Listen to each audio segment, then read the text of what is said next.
Hello students, welcome to VLAN Virtual Learning Network. Now, this is session number 3 of Computer Architecture and Organization. Now, these are the topics to be covered that we will discuss further. Map simplifications, it is POS, SOP, don't care conditions, and combinational circuits and sequential circuits. Now let's talk about map simplification. So this is the map simplification is basically used for to find a logical expression. As we all know about the digital computer, in which we took all the data in terms of 0 and 1. So if we are simplify this particular organization, so what we have to do? There are two things that we have to make logical expressions by SOP and POS. SOP stands for sum of products. So there are basically three inputs A, B and C, and F is your function by which we can get the simplification equation. So these are the inputs again: A, B, C, 0, 0, 0, 0, 0, 1, 0, 1, 0, 0, 1, 1, 1, 0, 0, 1, 0, 1, 1, 1, 0, 1, 1, 1. As you can see in 0, 1, 1 to 1, 1, 1, there are 1. It means a true value. So in SOP, sum of products, जहाँ जहाँ पर भी हमारी f की value 1 होती है वहाँ पर हम उसको कंसीडर करते हैं. So हमने बात की सम ऑफ प्रोडक्ट्स की. तो as you can see for 0, 1, 1, the function is 1. So if you are talking about 0, 1, 1, जब भी 0 की बात होती है तो वहाँ पर हम a डैश लगाते हैं, और जब भी हमारा 1 आता है तो वहाँ पर हम डैश नहीं यूज करते हैं. For 0, 1, 1, 0 is for a, so there is a dash. Now 1 is for b, so there is a b, and c is for 1, so there is a c. So this is basically for one function. Next comes 1, 0, 0. Again there is a function value is 1. So if we're talking about a, so now this comes that a will be a just because its value is 1. Now for b and c there should be a b dash and c dash. So it will combine to form it's a, b dash, c dash. Now the same is for 1, 0, 1 and 1, 1, 0 and 1, 1, 1. Like in 1, 1, 1 there are no 0, so it will be like a, b, c. So we are talking about the sum of products. What we did, we make products like a dash b c, a b dash c, a b dash c, a b c dash, a b c. So what we did, we make a sum of products. How? For a function of a b c, a dash b c plus a b dash c dash plus a b dash c plus a b c dash plus a b c. इसमें हमने देखा कि जो हमारा function आता है a b c का, उसमें हमने इन पांचों की पांचों वैल्यूज को सम कर दिया, because it is called as sum of products. जो हमारे प्रोडक्ट की वैल्यू थी उन सबको हमने सम के थ्रू डिफाइन कर दिया. Note that each term in this has all variables present. If a product term has all variables present, it is min term. जब भी हमारे प्रोडक्ट टर्म के अंदर जब भी हमारे सारे वेरिएबल्स प्रेजेंट होते हैं हम उसको क्या बोलते हैं? min term. Now to get POS form of f, write SOP form of f, then use De Morgan's law. अगर हम अपने f की POS फॉर्म को चाहते हैं तो हमें उसके लिए अपने s की SOP की जो फॉर्म है उसको f डैश में लिखना होगा, फिर हमें उसमें डी मॉर्गन लॉ को यूज करना होगा. फॉर एग्जाम्पल अब अगर हम POS की बात करते हैं तो यहाँ पर हमारी कुछ वैल्यूज आती हैं. फॉर 0 यहाँ पर हम सिर्फ 0 को कंसिडर करेंगे, like 0, 0, 0, 0, 0, 1, again the same thing. There are only 3 zeros in function 0, 0, 0, 0, 0, 1 and 0, 1, 0. So it should be like for 0, 0, 0 it will be like a dash b dash c dash, 0, 0, 1 it will be like a dash b dash c, 0, 1, 0 it will be like a b c dash. So now we have to simplify this. F dash a b c equals to a dash b dash c dash plus a dash b dash c plus a dash b c dash.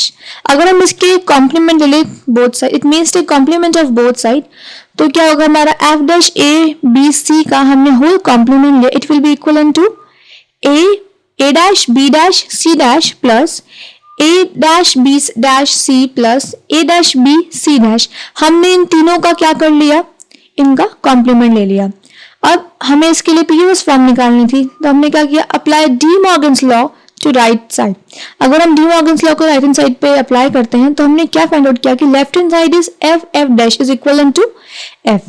So F A B C is equal to A dash B dash C dash dash into A dash B dash C dash dash into A dash B C dash dash. क्या किया हमने इसमें D Morgan's law को use करके हमने क्या किया, जितने भी प्रोडक्ट्स की हमारी जितनी हमारी प्लस की वैल्यू थी, यहाँ पे हमने प्रोडक्ट्स को यूज किया ना। Apply De Morgan's law to each term, अगर हम हर टर्म में डी मॉर्गन लॉ को यूज करें तो हमने क्या फाइंड आउट किया, A B C is equal to A plus B plus C into A plus B plus C dash into A plus B dash plus C. Now you can see this is the POS form, that is POS form, product of sum form, that we have derived from the SOP form, that is sum of product. Now let's talking about min terms and max terms. What are min terms and max terms? So as we know that there are two values for f, a, b, c. First one is the product of sum and second one is the sum of products. So f a b c is equal to a plus b plus c into a plus b plus c dash into a plus b dash plus c, and the second value is f a b c is equal to a plus b c plus a b dash c dash plus a b dash c plus a b c dash plus a b c dash plus a b c. Now what we have seen in this, there is a SOP form, that is sum of product form. Now as we seen, there are two types of form, SOP form and POS form. SOP is sum of product form. If all the variables are present in the product term, it is known as min term. जब भी हमारे सारे variables जो होते हैं product term में present होते हैं, हम उसको min term बोलते हैं. And POS form, that is product of sum form. If all the variables are present in some terms, it is known as max term. जब हमारे सारे के सारे variables present होते हैं हमारे sum terms के लिए, उसको हम बोलते हैं max terms. All boolean function can be written in terms of either min term and max term. हमारे जितने भी boolean functions होते हैं हम उनको min term में भी यूज कर सकते हैं और max term के लिए भी यूज कर सकते हैं. जैसे कि हमने previous two examples देखे हैं कि हमारा जो f functions की जो abc वैल्यू है, एक सोप के लिए that is sum of product और दूसरा हमारा product of sum के लिए है. Now next come Carnot map. Now we know about product of sum and sum of products. Now talk about Carnot map. Carnot maps or K maps is simple arrangement of cells in matrix form. अब जब भी हम Carnot map या K map की बात करते हैं, हमारे एक simply हमारी arrangement होती है हमारे cells का, जिसको हम matrix format में use करते हैं. The number of cells in a K map depends on number of variables available in the given SOP expression. जो भी हमारे नंबर ऑफ सेल्स होते हैं के मैप के, वो डिपेंड करते हैं हमारे बेसिकली नंबर ऑफ जितने वेरिएबल्स होते हैं हमारे एसओपी एक्सप्रेशन में, it mean sum of product के एक्सप्रेशन में. So number of variables is equal to 2, so 2 to the power n is equal to the power 2 is equal to 4. अगर मेरे number of variables 2 होंगे तो हम उसके लिए हमेशा एक फॉर्मूला इंप्लीमेंट करते हैं, that is 2 to the power n. It means अगर variables are 2, so 2 square is it will be equal to 2 into 2 is equal to 4. So there will be a 4 cells for 2 variables. Variables can be a, b, c or any number, whatever you want to use. Now Carnot map. This is the basically this is the Carnot map for two variables, that is one, that is a and b. So there are 0 1 and 0 1 again. If we are talking about a part, so a जहाँ पर हमारा 0 लिखा गया, जहाँ पर 1 लिखा गया, वहाँ पे क्या करेंगे हम, जहाँ पे हमारा 0 है वहाँ पे हमारी वैल्यू आएगी a की a डैश, और जहाँ पे हमारी वैल्यू 1 है हमारी a की वैल्यू क्या आएगी a. ऐसे ही b के लिए सेम, जहाँ पर 0 लिखा है वहाँ पर हमारी b की वैल्यू आएगी b डैश, और जहाँ पर हमारा 1 लिखा है वहाँ पर हमारी b की वैल्यू आएगी b. Now this is the combination, like हमारी 0 की वैल्यू आती है हमारी 0 0 के ब्लॉक में, 1 हमारा आता है 0 1 के ब्लॉक में, थर्ड हमारा आता है 1 1 के ब्लॉक में, और सेकंड हमारा आता है 0 1 के ब्लॉक में. Now the number of cells in K map depends on, हमारा जो नंबर ऑफ जितने भी सेल्स है हमारे के मैप डिपेंड करते हैं number of variables available in the given SOP expression, कि हम कितने नंबर ऑफ वेरिएबल्स का यूज कर सकते हैं. फॉर एग्जांपल अगर मुझे A B C plus A B C का यूज करना हो, या मुझे 3 वेरिएबल्स का यूज करना हो इंस्टेड ऑफ 2 वेरिएबल्स, तो again we follow the previous example, to the power n, it will be equal to 2 to the power 3, it means 2 into 2 into 2 it will be equal to 8. So there will be a 8 cells for 3 variables. Now in this figure you can see there are 3 variables A, B and C. So in this you can see there is a dash A, B dash C dash, B dash C, B C B, C dash. Again जितने भी इसके अंदर हमारे boxes हैं उन सबकी particular value है. So you can see A dash B dash C will be equal to 0. A dash B dash C equal to, this is the one block. Next A dash B C dash is the second block. A dash B C is third block. A B dash C dash is fourth block. A B dash C is fifth block. A B C dash is sixth block, and A B C is the seventh block. So there are 8. Now plotting the Boolean expressions. Now we know about the 2 variables. Now we know about the three variables. Like if we have 2 variables, then there will be a 4 cells, and if we have 3 variables, there will be a 8 cells. So there are some steps to be followed to fill a K-map. First, let's start with place ones in cells whose term appears in given expression. Remaining cells are filled with 0. जहाँ जहाँ पर भी हमारी expression में हमें given होते हैं numbers, हम वहाँ पर 1 को प्लेस कर देते हैं उस पर्टिकुलर सेल के अंदर, और जितने भी हमारे को गिवन नहीं होते हैं, जो हमारे रिमेनिंग सेल्स होते हैं, हम उनको 0 से फिल कर देते हैं. अगर हम इस एग्जाम्पल को कंसीडर करें, this is example of function.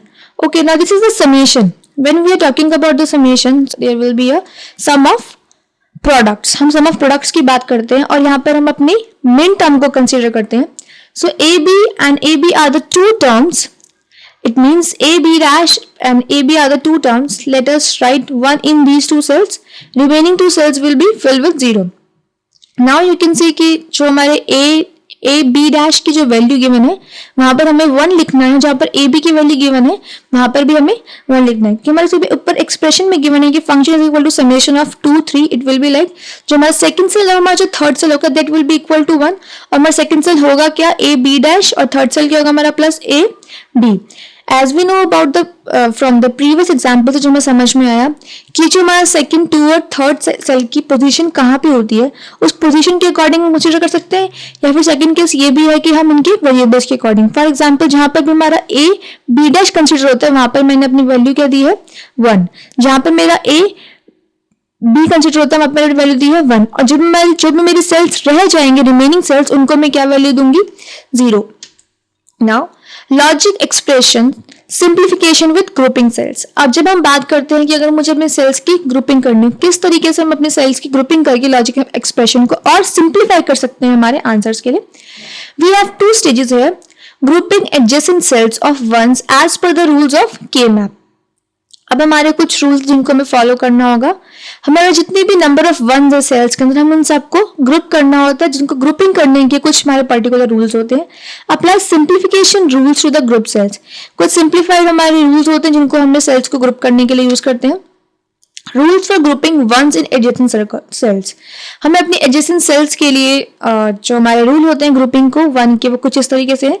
Rule 1, adjacent cells are cells that differ by only a single variable. Adjacent हमारे वो सेल होते हैं जो हमारे सिर्फ एक सिंगल वेरिएबल से डिफर करते हैं. Next, the rule number 2, the ones in the adjacent cells must be combined in groups of. अब हम बात करते हैं कंबाइनिंग ग्रुप की. हम किस तरीके से ग्रुपिंग कर सकते हैं. एक सिंगल सेल की ग्रुपिंग कर सकते हैं, हम 2 की ग्रुपिंग कर सकते हैं, 4 की ग्रुपिंग कर सकते हैं, 8 की ग्रुपिंग कर सकते हैं, और 16 की ग्रुपिंग कर सकते हैं, so on the basis of your number of variables and number of cells. Now it comes rule number 3. Each group of ones should be maximized to include the largest number of adjacent cells as possible in accordance with Rule 2. Now you can see जितने हमारे number of once हैं, for example मेरे कई सारे grouping of sales बन रहे हैं. मेरा 2 का बना, 4 का बना, 8 का बना, लेकिन मुझे किसको ग्रुप करना है जो मेरा मैक्सिमम नंबर ऑफ सेल्स को कवर कर रहा होगा. फॉर एग्जाम्पल अगर मेरा 2 का और मेरे पास 8 में चॉइस है तो I will group into the largest number of adjacent cell. It means for 8. Now rule number 4, everyone on the map must be included in at least one group. There can be overlapping groups if they include non-common ones. यहाँ पर एक और चीज हो सकती है कि हमारी ओवरलैपिंग हो सकती है ग्रुपिंग में, कि अगर हमारे दो जगह पर 1 1 की एक जगह पे हमारा 2 का कॉम्बिनेशन बन रहा है, एक जगह हमारा 8 की ग्रुपिंग हो रही है, एक जगह 4 की ग्रुपिंग हो रही है, तो yes there can be overlapping, it is include, but only if they include non common ones. अगर हमें किसी भी नॉन कॉमन वंस को इंक्लूड करना है अपनी ग्रुपिंग के लिए, तब हम अपने सेल्स को ओवरलैप कर सकते हैं। Now example illustrating grouping cells, grouping rules. किस तरीके से एग्जाम्पल है हमारा? एग्जाम्पल हमें गिवन है for min term, that is 2 3 4 5 6 7 9 12 13 14 15। This is for group of 8, largest possible group of 8 cells. Now there is one more thing, as we talk about कि जब हमारे पास 2 इनपुट होंगे तो हमारे सेल्स 4 होंगे, जब हमारे पास 3 इनपुट्स होंगे तो हमारे सेल्स 8 होंगे। इसी तरीके से जब हमारे पास 4 इनपुट्स होते हैं तो हमारे सेल्स 16 होते हैं।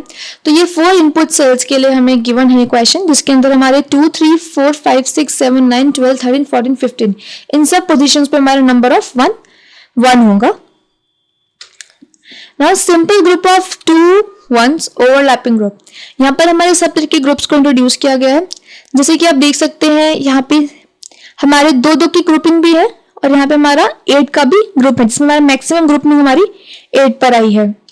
तो हमें अपने सारे नंबर ऑफ 1 को कवर करना होता है अपने सेल्स को ग्रुपिंग करने के लिए। तो यहाँ पर हमने 2 में ग्रुपिंग किया और 8 में ग्रुपिंग किया है। So as you can see in the place of A dash B dash C D here is 1 and A dash B dash C D dash here is again 1। तो दोनों जगह पर एडिशन सेल्स जो है वो match कर रहे हैं, तो यहाँ पर हमने 2 की ग्रुपिंग कर दी। नाउ जैसे हम देख सकते हैं कि यहाँ पर हमारी 8 जो है नंबर ऑफ 1 जिनको हमने एक तरीके से ऑर्गेनाइज करके 8 सेल्स में ग्रुप कर दिया है।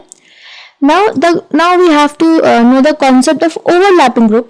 So in which you can see that A B C dash D there is 1 and A B dash C dash D there is again 1। हमें अपने नंबर ऑफ 1 को भी इंक्लूड करना है इसके अंदर ग्रुप करने के लिए सेल को।